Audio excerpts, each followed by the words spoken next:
আচ্ছা দেখো, এখানে একটা অঙ্ক দিয়েছে 2^3.6 into 4^3.6 into 4^3.6 into 32^2.3 equal to 32 কত হবে।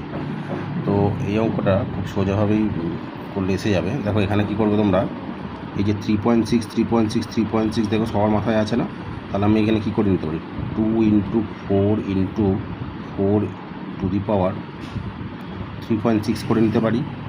আর এখানে ইন্টু দিয়ে দেখো কী দিয়েছে না 32^2.3 ইকুয়াল টু কত হচ্ছে, দেখো 2 দুগুণে 4 4 16 দুগুণে 32, তাহলে 32^3.6 ইন্টু 32^2.3। এবার আমরা কী জানি, দুটো বেসের জন্য একটা বেস হবে 32 এই দুটো অ্যাড হয়ে যাবে 3.6 প্লাস 2.3, তাহলে কত হচ্ছে 32, আচ্ছা 36 আর 23 কত হচ্ছে না 59, একটার পর পয়েন্ট, তাহলে 32^5.9, তাহলে অ্যান্সারটা হবে তাহলে 5.9, তাহলে অ্যান্সার 5.9। কারণ 32 কত হবে জিজ্ঞেস করবে, তাহলে 5.9 হবে, ঠিক আছে 5.9।